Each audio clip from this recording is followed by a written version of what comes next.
Selamat bertemu kembali dengan saya Hendry Septanto dalam pertemuan 3 mata kuliah pengantar teknologi informasi.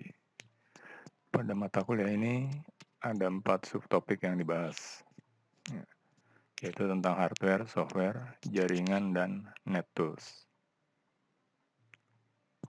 Kita masuk ke materi pertama. Materi pertama ini membahas tentang hardware. Nah, definisi dari hardware adalah di sini salah satu komponen dari sebuah komputer yang dapat dilihat dan diraba secara langsung atau yang berbentuk nyata, berfungsi untuk mendukung proses komputerisasi. Cara kerjanya adalah berdasarkan perintah yang telah ditentukan, atau disebut juga dengan istilah instruction set. Dengan adanya perintah yang dapat dimengerti oleh hardware tersebut, maka hardware dapat melakukan berbagai kegiatan yang telah ditentukan oleh pemberi perintah. Hardware ada beberapa macam. Jadi ada input device, process device, output device, backing storage, dan peripheral atau unit tambahan. Input device berfungsi sebagai media untuk memasukkan data dari luar ke dalam. Nah, contohnya keyboard, mouse, scanner. Kemudian ada lagi process device. Nah, ini perangkat keras yang berfungsi untuk memproses dan mengolah data. Berikutnya lagi ada output device. Output device adalah perangkat komputer yang berguna untuk menghasilkan suatu keluaran. Bisa berupa gambar, suara, dan lain-lain.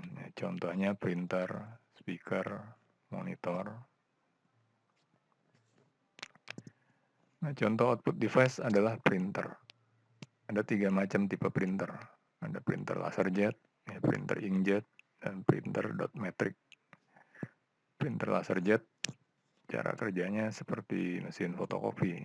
Jadi menggunakan bubuk tinta berupa bubuk.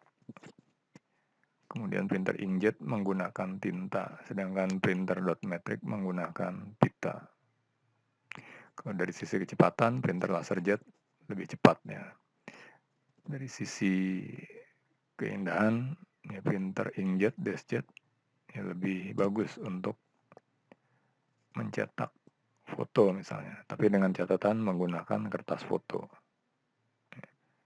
Kemudian printer dot matrix ini printer yang lebih murah dan hemat ya karena menggunakan pita. Ya, jadi biaya operasionalnya lebih rendah ya dibanding 2 printer yang lain. Kemudian ada lagi backing storage. Nah, ini unit penyimpanan, jadi tempat penyimpanan, perangkat penyimpanan yang memiliki fungsi untuk menyimpan berbagai jenis data. Nah, device storage dibagi menjadi 2. Ada primary storage dan secondary storage. Kemudian yang kelima ada lagi peripheral atau unit tambahan. Nah, ini perangkat tambahan. Ya. Jadi perangkat keras yang dihubungkan ke komputer untuk meningkatkan kegunaannya.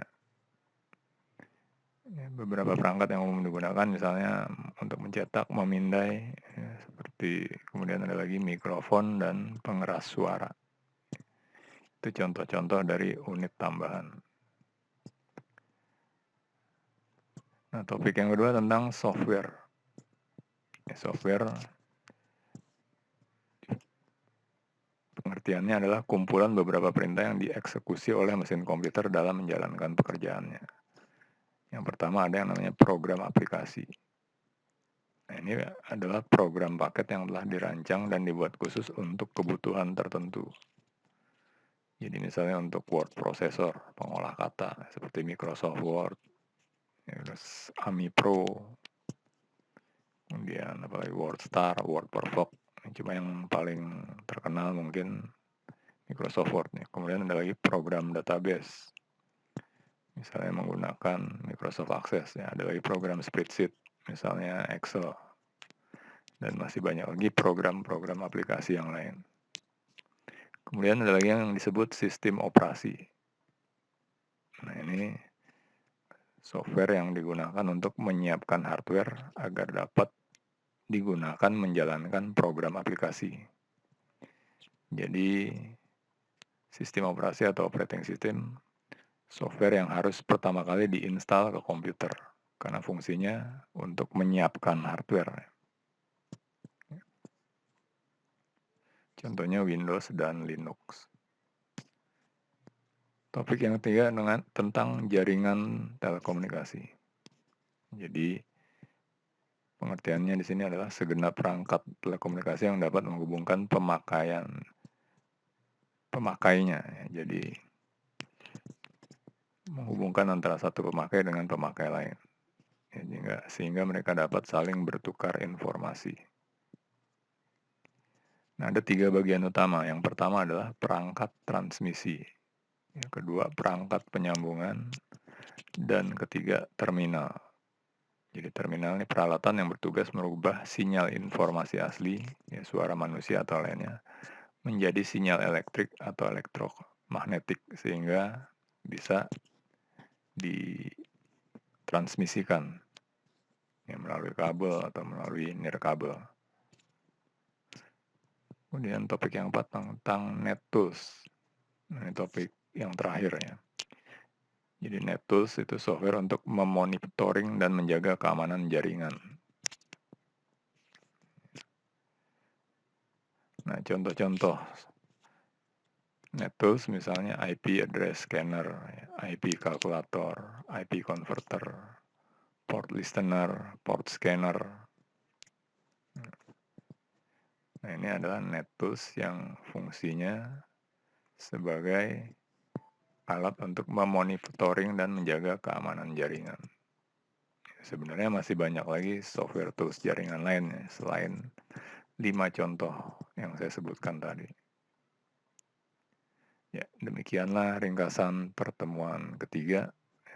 Sampai bertemu lagi pada pertemuan berikutnya.